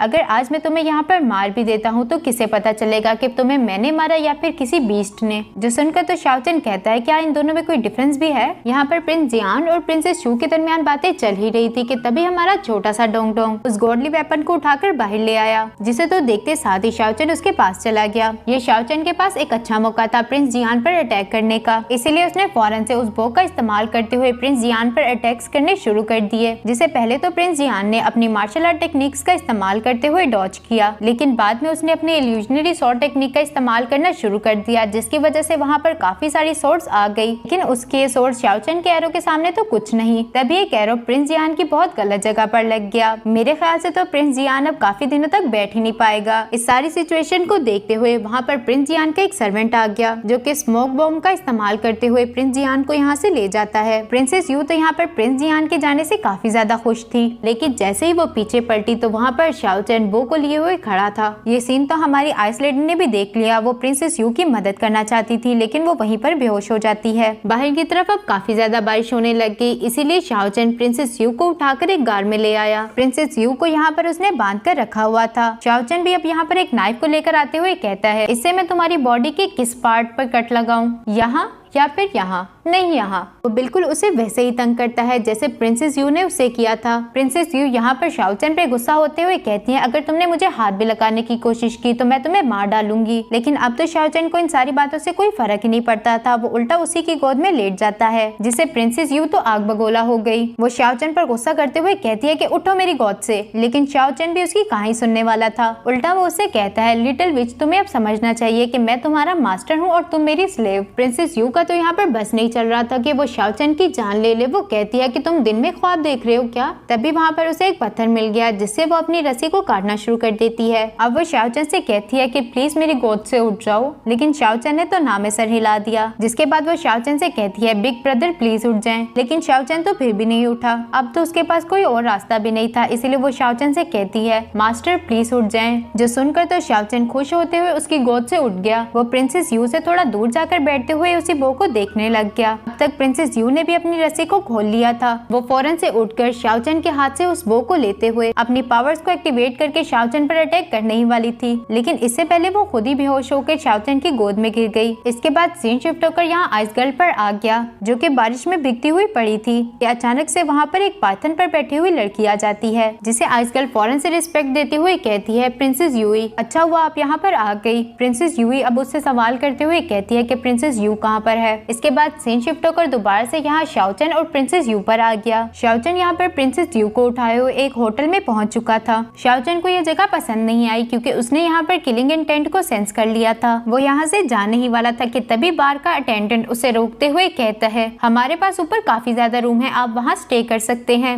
शाओचन अब उसे मना करते हुए कहता है कि मैं यहाँ पर रात रहने के लिए नहीं आया। वो पर्सन अब शाओचन से कहता है कि यहाँ दूर दूर तक कोई भी रेस्टोरेंट नजदीक नहीं है, आप लोगों के लिए बेहतर यही होगा कि आप लोग यहीं पर रुक जाएं। शाओचन तो यहाँ पर रहना नहीं चाहता था, लेकिन प्रिंसेस यू की कंडीशन को देखते हुए उसे यहाँ पर रुकना पड़ा। इसके बाद वो प्रिंसेस यू को लेते हुए एक रूम के अंदर चला गया, जहाँ नीचे की तरफ हम उसी बार अटेंडेंट को देखते हैं जो कि कह रहा था वो छोटी सी लड़की जो कि उस लड़के की बाहों में थी वो डोंगचू स्टेट की प्रिंसेस है। इस बार अटेंडेंट का नाम था चिया। तभी उसके आसपास मौजूद लोगों में से एक पर्सन आगे की तरफ बढ़ते हुए कहता है, उस लड़की के पास तो डोंगचू स्टेट का नेशनल ट्रेजर हाउजी बो भी था। हमारी किस्मत कितनी अच्छी है कि वो खुद चलकर हमारे दरवाजे पर आ गए। मैं अभी ऊपर जाकर उनसे वो बो लेकर आता हूँ। ये कहते साथ ही वो बंदा ऊपर की तरफ जाने ही वाला था कि तभी चिया ने उसे रोक दिया। वो उससे कहता है कि अभी के लिए ऊपर जाना सही नहीं रहेगा। तभी वहाँ मौजूद एक डीमन गर्ल उन सबसे कहती है कि तुम लोग ये सब मुझ पर छोड़ दो, मैं उस लड़के को खुद ही देख लूंगी। ये कहते साथ ही उसने अपना हेयर क्लिप निकाल कर वहाँ मौजूद वाइन को हिलाना शुरू कर दिया, जिससे वो वाइन पॉइजनस हो गई। यहाँ टेबल के नीचे मौजूद डोंग डोंग भी ये सब सुन रहा था। रूम के अंदर प्रिंसेस यू को भी अब होश आ चुका था। वो अपने आसपास की जगह को देखते हुए कहती है कि आखिर मैं कहाँ पर हूँ। शाओचन भी टेबल पर बैठा यही सोच रहा था कि आखिर इसे क्या हुआ है, ये अभी तक क्यों नहीं जागी, क्या इसकी बॉडी पर कोई और जख्म भी थे जो कि अभी तक हील नहीं हुए। वो यही चेक करने के लिए यहाँ प्रिंसेस यू के पास आ गया। प्रिंसेस यू तो अभी भी शाओचन के सामने बेहोश होने का ही नाटक कर रही थी। शाओचन को अब उसके जख्म चेक करने के लिए उसके कपड़े तो हटाने ही पड़ने थे। वो ऐसा करने ही वाला था कि रुक गया। शाओचन अब यहाँ पर सोचता है कि अगर ये जाग गई तो फिर ये समझेगी कि मैं इसका फायदा उठाने की कोशिश कर रहा था, इसीलिए वो पीछे हट गया। शाओचन अब यहाँ पर अपने मन में सोच रहा था, लिटिल विश तो पहले ही काफी सर्द पड़ चुकी, अगर वक्त पर इसे ट्रीट न किया गया तो इसकी जान भी जा सकती है, मुझे ये करना ही होगा। ये सब सोचने के बाद शाओचन दोबारा से प्रिंसेस यू के करीब चला गया। तभी वहाँ पर डोंग डोंग भी पहुँच गया, जो कि शाओचन को प्रिंसेस यू के यूं करीब जाता देख कुछ और ही समझ गया। वो यहाँ शाओचन को डांटते हुए कहता है, हम यहाँ इतनी बड़ी मुश्किल में फंस चुके हैं और तुम यहाँ इसका एडवांटेज उठाने का सोच रहे हो। शाओचन तुम कितनी ज्यादा बेशरम हो। शाओचन अब उससे सवाल करते हुए कहता है कि तुम इतनी देर से कहाँ थे, जिस पर तो डोंग डोंग ने भी उसे बताना शुरू कर दिया कि नीचे मौजूद सब लोग हमें पकड़ना चाहते हैं, चलो अपना सामान पैक करो, हम लोग खिड़की के रास्ते यहाँ से भाग चलते हैं। जिस पर तो शाओचन उसे जवाब देते हुए कह रहा था, उन्होंने अपने कुछ आदमियों को बाहर भी खड़ा किया हुआ है, यहाँ से निकलना इतना आसान नहीं, अगर मैं अकेला होता तो मैं यहाँ से भाग भी जाता, लेकिन अब मेरे साथ लिटिल विच भी है। डोंग डोंग तो यहाँ पर काफी परेशान हो चुका था। वो शाओचन से कहता है कि प्लीज यहाँ से कोई निकलने का रास्ता सोचो, मैं यहाँ पर मरना नहीं चाहता। उसकी ये बात सुनकर शाओचन उसे कहता है, इसकी प्रिंसेस वाली आइडेंटिटी के साथ तो हम कहीं भी नहीं जा सकते। ये कहते हुए शाओचन वो बो उठाकर यहाँ से जाने लगा। डोंग डोंग उसे रोकते हुए कहता है कि तुम किस तरह के इंसान हो, हम एक कमजोर सी लड़की को इन दरिंदों के हाथों में कैसे छोड़ सकते हैं। ये सब सुनने के बाद शाओचन अपनी जगह पर ही रुक गया। इतने में प्रिंसेस यू भी अब उठ गई। वो शाओचन से सवाल करते हुए कहती है कि तुम अभी तक गए क्यों नहीं, जिस पर तो शाओचन शौकी मारते हुए कहता है कि मैं तुम्हारा मास्टर हूँ, तुम्हें अकेला छोड़कर कैसे जा सकता था, तुम इस बारे में इतना मत सोचो क्योंकि ये सारी की सारी गलती मेरी है, क्योंकि मैं ही तुम्हें यहाँ पर लेकर आया था। उसके बाद सुनकर प्रिंसेस यू कहती है वो यहाँ पर मुझे और इस गॉडली ट्रेजर को हासिल करना चाहते हैं। शाओचन क्या तुम मेरी एक रिक्वेस्ट को मान लोगे। शाओचन तो ये सुनकर हैरान ही रह गया कि प्रिंसेस यू उससे रिक्वेस्ट कर रही है। शाओचन अब उसे सवाल करते हुए कहता है कि बोलो। प्रिंसेस यू अब शाओचन से कहती है कि मैं इन लोगों का ध्यान भटकाऊंगी, तुम ये हाउजी बो को लेकर यहाँ से निकल जाना, बाद में तुम इसे मेरे फादर को दे देना। उसकी ये सारी बातें सुनने के बाद शाओचन कहता है तो फिर तुम्हारा क्या होगा, जिस पर प्रिंसेस यू कहती है मैं तो पहले भी हाउजी बो के बैक अटैक की वजह से इंजर्ड हूँ, जल्दी ही मैं यहाँ पर एनर्जी एग्जॉशन की वजह से मर जाऊंगी, इसलिए इस बात से फर्क नहीं पड़ता कि मैं उनके हाथ में आती हूँ या फिर नहीं। शाओचन तो ये सारी बातें सुनकर काफी ज्यादा हैरान हो चुका। वो कहते हैं कि हाउजी बो का बैक अटैक, ये तो एक गॉडली वेपन है, तो फिर ये लोगों को हार्म कैसे कर सकता है। मेरे ख्याल में किसी ने पर्पसली इस पर रिस्ट्रिक्शन लगाई होगी। प्रिंसेस यू अब उससे कहती है कि तुम तो हाउजी बो के बारे में काफी कुछ जानते हो। अब शाओचन उसे सवाल करते हुए कहता है कि लिटिल विच क्या तुम्हें पता है कि ये हाउजी बो यहाँ पर कैसे आया था। प्रिंसेस यू अब उससे सवाल करते हुए कहती है कि क्या तुम्हें इस बारे में नहीं पता, जिस पर तो शाओचन ने भी नाम सर हिला दिया। ये सुनकर तो प्रिंसेस यू अभी उसे बताने ही वाली थी कि 10,000 साल पहले इससे आगे कुछ वो बोल पाती, वो वहीं पर बेहोश हो गई। चैंगशान तो उसके लिए काफी ज्यादा परेशान हो चुका था। तभी डोंग डोंग ने फायरी मोटल लोटस को बाहर निकाल दिया, जिसे वो शाओचन शाओचन को दिखाते हुए कह रहा था कि शायद इससे काम बन जाए। शाओचन ने अब लोटस फ्लावर की एक पत्ती को प्रिंसेस यू के मुंह में डाल दिया,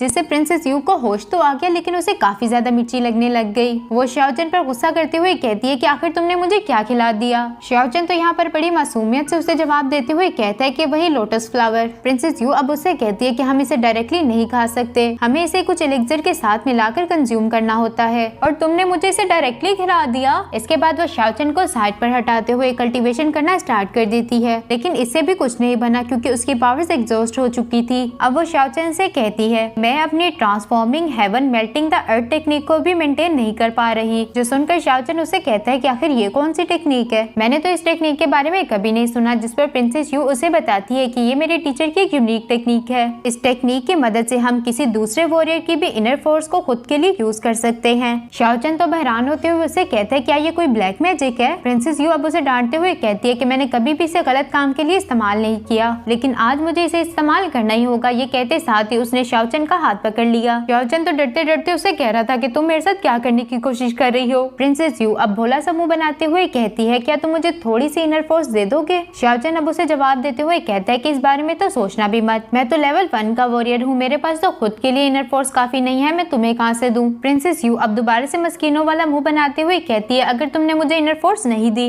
तो ये लोटस फ्लावर मुझे जलाकर राख कर देगा, प्लीज मुझ में रहम खाओ। इन दोनों के दरमियान अभी इसी तरह की बातें चल ही रही थी कि तभी हमें बाहर से डीमन गर्ल की आवाज आई, जो कि शाओचन से सवाल करते हुए कह रही थी यंग मास्टर क्या आप जाग रहे हैं। शाओचन ने फौरन से प्रिंसेस यू को हाउई बो पकड़ाते हुए छुपा दिया। डीमन गर्ल ने तो यहाँ पर आते साथ ही शाओचन के साथ फ्लर्ट करना शुरू कर दिया। वो यहाँ पर असल में हाउई बो को ढूंढने की कोशिश कर रही थी, लेकिन उसे तो शाओचन ने पहले ही छुपा दिया था। लेकिन उस डीमन लेडी की भी नजर उस पर्दे पर पड़ गई, जिसे देखते हुए वो अपने मन में कह रही थी कि हाउई बो इसके पीछे ही होगा, लेकिन उसे हासिल करने के लिए उसे पहले शाओचन को अपने रास्ते से हटाना होगा। इसीलिए वो फौरन से एक वाइन का ग्लास शाओचन को दे देती है। शाओचन भी अब उस वाइन के ग्लास को पकड़कर एक्टिंग करते हुए कह रहा था कि वाइन कितनी अच्छी है। साथ ही साथ वो डीमन लेडी से कहता है कि क्या तुम मेरे लिए डांस करोगी। जो सुनते साथ ही डीमन गर्ल ने तो डांस करना शुरू कर दिया। अब मौका पाते ही शाओचन ने उस वाइन को पीछे की तरफ गिरा दिया। इसके बाद ये दोनों ही डांस करना शुरू कर देते हैं। डीमन गर्ल बहाने बहाने से उस पर्दे के करीब जाने की कोशिश कर रही थी, लेकिन शाओचन भी ऐसा कहीं होने देने वाला था।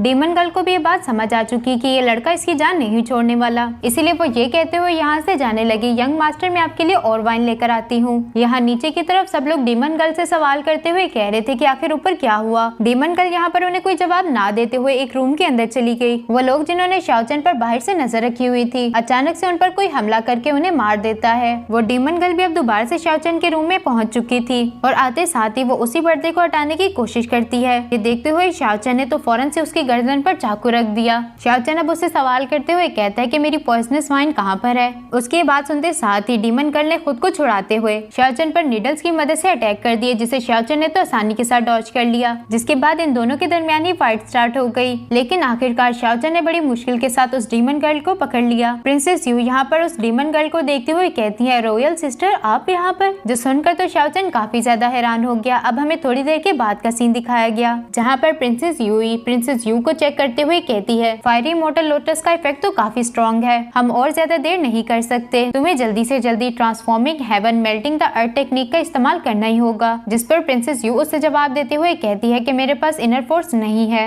जिस पर तो शाओचन भी जल्दी से बोला तुम अपनी बड़ी बहन की इनर फोर्स क्यों नहीं ले लेती। उसकी बात सुनकर प्रिंसेस यू उसे बताती है कि मैं एक डाउ कल्टीवेटर हूँ, मैं ट्रू वाइटल एनर्जी को कल्टीवेट करती हूँ, इसीलिए मैं इसके साथ अपनी इनर फोर्स शेयर नहीं कर सकती। अभी के लिए तुम इसके लिए सबसे ज्यादा सुटेबल हो। शाओचन तो यहाँ पर किसी भी कीमत पर प्रिंसेस यूई को अपनी इनर फोर्स नहीं देना चाहता था, इसीलिए वो बात को टालते हुए कहता है कि मैं तुम्हें बाहर से कोई वॉरियर ला देता हूँ, तुम उसकी इनर फोर्स को एब्जॉर्ब कर लेना। प्रिंसेस यूई अब उसे गुस्से से देखते हुए कहती है कि हमारे पास इसके लिए टाइम नहीं। जिस पर तो शाओचन को ना चाहते हुए भी मानना पड़ा। वो अब नाटक करते हुए कहता है वो मैं ही था जिसने तुम्हें फायरी इमॉर्टल लोटस खिलाया, इसीलिए तुम मेरी इनर फोर्स को एब्जॉर्ब कर सकती हो, लेकिन एक शर्त पर, तुम 10% से ज्यादा एब्जॉर्ब नहीं करोगी। नहीं ये तो बहुत ज्यादा हो जाएगा, 5% से ज्यादा। प्रिंसेस यू अब उसे जवाब देते हुए कहती है तुम फिक्र मत करो, मुझे इतनी ज्यादा की जरूरत नहीं है, मैं बिल्कुल थोड़ी सी लूंगी। प्रिंसेस यू अब यहाँ पर खड़े होते हुए कहती है कि प्रिंसेस यू तुम इस टेक्निक को परफॉर्म करो, मैं तुम्हें प्रोटेक्ट करूंगी। इसके बाद हम देखते हैं जहाँ पर शाओचन ने प्रिंसेस यू के साथ अपनी इनर फोर्स को शेयर करना शुरू कर दिया था।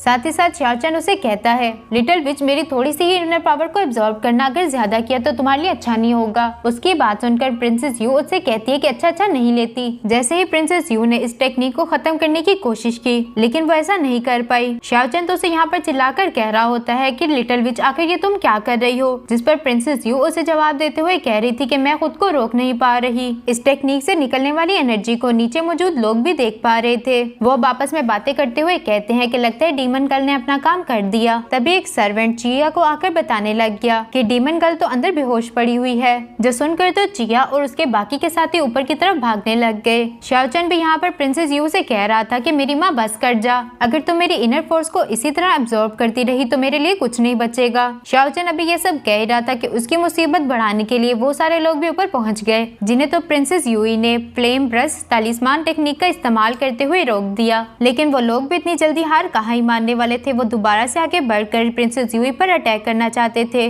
लेकिन इससे पहले कि वो प्रिंसेस यूई पर अटैक कर पाते, वहाँ पर मिस यूई का ब्लैक पाइथन टाइगर पहुंच गया, जिसने आते साथ ही उन सब लोगों को मार दिया। प्रिंसेस यूई अब इन लोगों के साथ लड़ने में ही मसरूफ थी कि मौका पाते ही चिया ऊपर की तरफ पहुंच गया और आते साथ उसने हाउजी बो को उठा लिया। प्रिंसेस यू और शाओचन भी यहाँ पर कुछ नहीं कर पा रहे थे। चिया इस हाउजी बो को पकड़ते हुए कहता है कि मुझे तो इसे हासिल करने में जरा टाइम भी नहीं लगा, लेकिन उसे क्या ही पता कि हमारे हीरो शाओचन के पास एक छोटा सा ड्रैगन डोंग डोंग भी है, जिसने तो चिया के मुंह पर लात मारते हुए उसे हाउजी बो ले लिया। चिया तो यहाँ पर गुस्से से उसे कह रहा था कि मेरा बो मुझे वापस कर, लेकिन डोंग डोंग भी उसे कहाँ ही देने वाला था, उल्टा उसने उसे मुंह चढ़ाना शुरू कर दिया। अब डोंग डोंग आगे आगे और चिया उसके पीछे पीछे। यहाँ पर प्रिंसेस यू को तो यही समझ नहीं आ रहा था कि आखिर हम दोनों एक दूसरे से अलग क्यों नहीं हो पा रहे। तभी शाओचन की बॉडी से इनर फोर्स निकलना बंद हो गई, जिसके बाद शाओचन देखता है कि उसकी बॉडी से एक व्हाइट कलर की एनर्जी बाहर आ गई, जिसे देखते हुए शाओचन कह रहा था कि ये मेरी इनर फोर्स नहीं बल्कि मेरी ट्रू वाइटल एनर्जी है। इसके बाद सीन शिफ्ट होकर यहाँ शाओचन की पास्ट लाइफ पर आ गया, जहाँ पर शाओचन की फाइट उसी बंदे से हो रही थी जिसे शाओचन ने पहले हराया था, लेकिन इस बार उस बंदे ने शाओचन की कंडीशन काफी बुरी कर दी थी।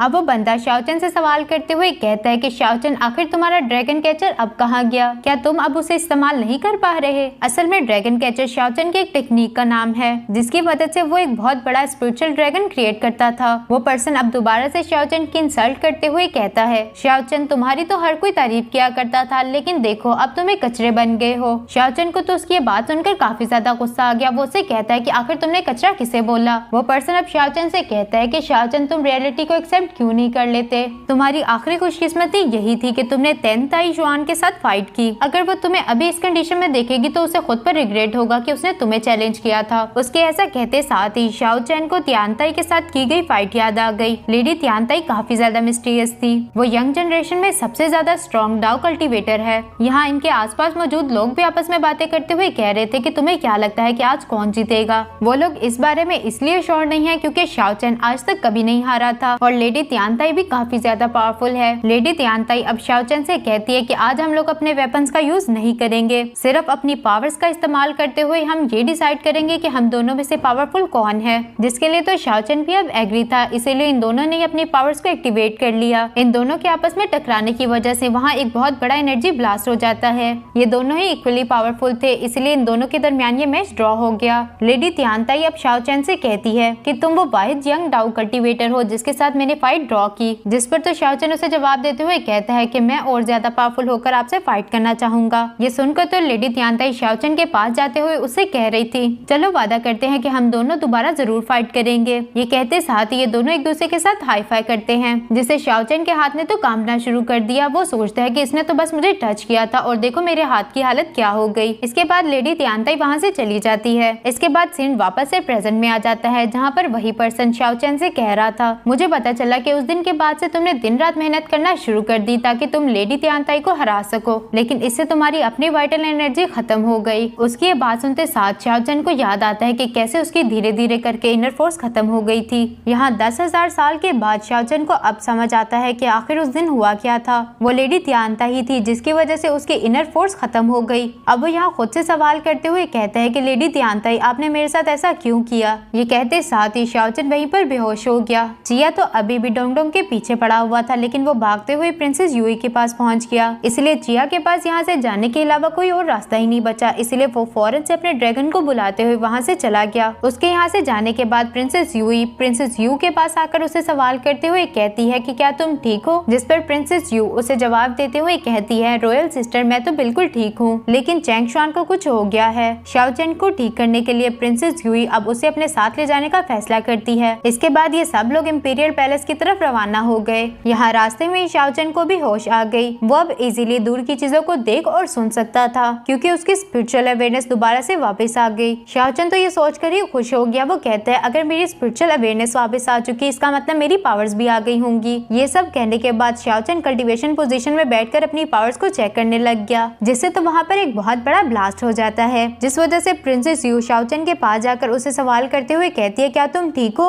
शाओ चेन तो इतना ज्यादा खुश था कि उसने प्रिंसेस यू को गले ही लगा लिया। इसीलिए प्रिंसेस यू ने उसकी गाल पर एक जोरदार थप्पड़ जड़ दिया, लेकिन शाओ चेन को तो इस बात से ज्यादा फर्क ही नहीं पड़ता था क्योंकि अभी के लिए वो काफी खुश है। इसीलिए वो गाड़ी से उतरकर बाहर की तरफ जाने लग गया। प्रिंसेस यू अब उसे रोकते हुए कहती है कि आखिर तुम कहाँ जा रहे हो, जिस पर शाओ चेन उसे जवाब देते हुए कह रहा था मैं माउंटेन फॉरेस्ट पर जा रहा हूँ। प्रिंसेस यू को तो अभी भी लग रहा था कि जैसे उसने शाओ चेन के साथ ज्यादती कर दी, उसकी सारी की सारी इनर फोर्स लेकर उसे एक यूजलेस पर्सन बना दिया है। अब वो शाओ चेन से कहती है कि तुम इसकी फिक्र ना करो, मेरी रॉयल सिस्टर तुम्हें बिल्कुल ठीक कर देगी। लेकिन उस बेचारी को क्या ही पता कि शाओ चेन की पावर्स गई नहीं बल्कि वापस आ गई हैं। उसकी ये बातें सुनकर शाओ चेन भी अब समझ चुका कि इसे लग रहा है कि मैंने अपनी पावर्स खो दी। तभी वहाँ पर प्रिंसेस यूई भी आ गई जो कि शाओ चेन से कहती है इंपीरियल पैलेस की लाइब्रेरी पवेलियन में बहुत सारी एंशिएंट बुक्स हैं, उनकी मदद से मैं तुम्हारा इलाज करूंगी जिसकी वजह से तुम जल्द से जल्द ठीक हो जाओगे। एंशिएंट बुक्स का सुनकर शाओ चेन उनसे सवाल करते हुए कहता है क्या उनके पास एंशिएंट मैप्स भी हैं, जिस पर तो प्रिंसेस यू उसे जवाब देते हुए कहती है कि सिर्फ मैप्स नहीं, वहाँ पर तो बहुत सारे रिकॉर्ड्स भी हैं, लेकिन उन्हें कोई पढ़ ही नहीं सकता। हो सकता है कि तुम्हें वो जगह पसंद आए। उसकी ये बात सुनकर शाओ चेन अपने मन में कह रहा था शायद मुझे वहाँ पर गॉड्स और डीमन के उस कब्रिस्तान के बारे में भी कुछ पता चल जाए। यही सब सोचते हुए शाओ चेन फौरन से इंपीरियल पैलेस जाने के लिए एग्री हो गया। अब ये लोग दोबारा से अपने सफर पर रवाना हो चुके थे। यहाँ पर प्रिंसेस यू से सवाल करते हुए कहती है अगर मैं डैड को वो फायरी इमोर्टल लोटस दूं तो क्या वो मेरी एंगेजमेंट को कैंसिल कर देंगे। ये लोग अब पिंगिन सिटी पहुंच चुके थे जहाँ पर इनकी मुलाकात आइस लेडी और कियान हाउ से हो गई। और जैसा कि हमें पहले से ही मालूम है कि कियान हाउ ने लड़ाई के दौरान अपना एक हाथ खो दिया था, जिसकी जगह पर अब उसने एक मेटल आर्म को पहना हुआ था। ये दोनों ही यहाँ पर प्रिंसेस यू को जिंदा और सलामत देकर काफी खुश थे। तभी वहाँ पर काफी सारे रॉयल गार्ड्स आकर शाओ चेन को पकड़ लेते हैं। प्रिंसेस यू तो उन गार्ड्स को रोकना चाहती थी लेकिन वो कुछ ना कर सकी क्योंकि ये किंग के ऑर्डर्स थे। यहाँ पर किंग शाओ चेन से सवाल करते हुए कहता है कि तुम्हें पता है कि तुम इस वक्त कहाँ हो, जिस पर शाओ चेन उन्हें जवाब देते हुए कहता है कि हाँ ये है डोंगचू का इंपीरियल पैलेस। सच में ये काफी ज्यादा बड़ा है, लेकिन मुझे इस बात की समझ नहीं आई कि आखिर आपने मुझे यहाँ पर क्यों बुलाया। जिस पर किंग उसे जवाब देते हुए कहता है क्योंकि मैं तुम्हारे किए गए क्राइम की तुम्हें पर्सनली पनिशमेंट देना चाहता था। जिस पर तो शाओ चेन हैरान होते हुए कहता है कि कौन सा क्राइम, मैंने क्या किया है। कियान हाउ यहाँ पर बीच में बोलते हुए कहता है तुमने हमारी लिटिल प्रिंसेस को अगवा किया था, अगर इस क्राइम के लिए तुम्हें 10,000 बार भी मारा जाए तो वो भी कम होगा। अब वो किंग से एक्सप्लेनेशन की इजाजत लेते हुए कहता है क्या वो तुम दोनों थे जिसने किंग को इस बारे में इन्फॉर्म किया। आइस लेडी अब उसे जवाब देते हुए कहती है कि हाँ मैंने उस दिन तुम्हें अपनी आंखों से देखा था, तुम हाउई बो का इस्तेमाल करते हुए हमारी लिटिल प्रिंसेस को ले गए थे। शाओ चेन अब उसे कहता है कि हाँ मैं उसे ले गया था लेकिन उसे प्रोटेक्ट करने के लिए। तुम लोगों ने भी उस दिन देखा था कि वो चीप प्रिंस लिटिल प्रिंसेस को हर्ट करना चाहता था, वो मैं ही था जिसने लिटिल प्रिंसेस की जान बचाई। और प्रिंसेस यू को वहाँ से उस दिन मैं इसलिए ले गया था ताकि प्रिंस जियान लिटिल प्रिंसेस तक ना पहुँच पाए। आप सब लोग यहाँ पर मेरी अच्छाई का बदला मुझे इस तरह से दे रहे हैं। कियान हाउ यहाँ बीच में बोलते हुए कहता है सबसे पहले वो तुम ही थे जिसने हमारी लिटिल प्रिंसेस को परेशान किया। जिस पर शाओ चेन उसे जवाब देते हुए कहता है कि वो सब तो अनइंटेंशनली हो गया, मेरा ऐसा कोई इरादा नहीं था। कियान हाउ को तो सिर्फ अपनी प्रिंसेस की परवाह है, इसीलिए वो शाओ चेन से कहता है कि वो इंटेंशनली था या फिर अनइंटेंशनली इस बात से कोई फर्क नहीं पड़ता। तुमने हमारी लिटिल प्रिंसेस को ऑफेंड किया, इसकी सजा तो तुम्हें मिलकर ही रहेगी। शाओ चेन यहाँ पर अपनी सफाई में कुछ बोल पाता, इससे पहले ही किंग अपना फैसला सुनाते हुए कहता है जैसा कि तुमने प्रिंसेस यू की काफी मदद की, इसको देखते हुए मैं तुम्हारी बॉडी के छोटे छोटे टुकड़े नहीं करवाऊंगा, अब तुम्हें आसान तरीके से मौत दी जाएगी। किंग का ये ऑर्डर सुनते साथ ही वो दोनों शाओ चेन को यहाँ से ले जाने ही वाले थे कि शाओ चेन ने भी अपनी पावर्स को एक्टिवेट कर लिया। इससे पहले कि वो यहाँ कुछ कर पाता वहाँ पर प्रिंसेस यू और प्रिंसेस यूई आ गई। प्रिंसेस यू यहाँ पर शाओ चेन की साइड लेते हुए कहती है फादर प्लीज इसकी जान को बख्श दे क्योंकि इसने हमारी लिटिल प्रिंसेस की काफी मदद की है और इसने साथ ही साथ हमारे हाउई बो को भी बचाया। ये बात तो आपने पहले ही सुन ली होगी कि शाओ चेन के पास पावर है, वो हाउई बो को आराम से कंट्रोल कर सकता है और अब से ये हमारे डोंगचू स्टेट को सर्व करेगा। प्रिंसेस यू भी यहाँ पर अपनी बड़ी बहन का साथ देते हुए कहती है प्लीज फादर इसे जाने दें। किंग अब शाओ चेन से सवाल करते हुए कहता है कि क्या तुम डोंगचू स्टेट को सर्व करने के लिए रेडी हो। शाओचन तो अब यहाँ पर एक्टिंग करते हुए कहता है कि मैं तो पावरलेस हो चुका, जिसकी वजह से तो अब मैं हाओजी बो को भी नहीं चला सकता। उसकी बात सुनकर प्रिंसेस यू उसके पास जाकर कहने लग गई, तुम ऐसी बातें क्यों कर रहे हो, मैंने तुमसे कहा है ना प्रिंसेस यूई तुम्हें बिल्कुल ठीक कर देगी। किंग अब शाओचन से कहता है कि आज से तुम कीशी रेजिडेंस में रहोगे। किंग का ये फैसला सुनने के बाद शाओचन, कियान हाओ और आइस लेडी वहाँ से चले गए, जबकि प्रिंसेस यू यहाँ पर किंग से कहती है, फादर मुझे आपसे कुछ बात करनी है, जिस पर तो किंग उसे जवाब देते हुए कह रहा था, मैं अभी थक चुका हूँ, हम इस बारे में फिर कभी बात करेंगे। प्रिंसेस यू के यहाँ से जाने के बाद किंग यहाँ प्रिंसेस यूई से कहता है, तुम उस लड़के का अच्छे से ट्रीटमेंट करो ताकि वो जल्दी से जल्दी हमारे डोंगचू स्टेट को सर्व कर सके। मेरा टाइम अब जल्दी खत्म हो जाएगा, यूअर का फ्यूचर अब तुम्हारे हाथों में ही है। इसके बाद सीन शिफ्ट होकर यहाँ पर शाओचन और प्रिंसेस यू पर आ गया, जहाँ पर प्रिंसेस यू शाओचन को एक पोर्टल से गुजारते हुए कीशी रेजिडेंस ले आई थी, जहाँ पर तो एंटर होते साथ ही शाओचन काफी हैरान हो गया, क्योंकि वहाँ पर लेडी तियानताई का एक बहुत बड़ा स्टैचू था, जिसे देखते हुए वो कह रहा था क्या ये वही है। और शाओचन की इसी हैरत के साथ हमारा ये वाला एपिसोड यहीं पर खत्म हो गया। अगर आप लोगों को ये वीडियो अच्छी लगी तो कमेंट करके जरूर बताना।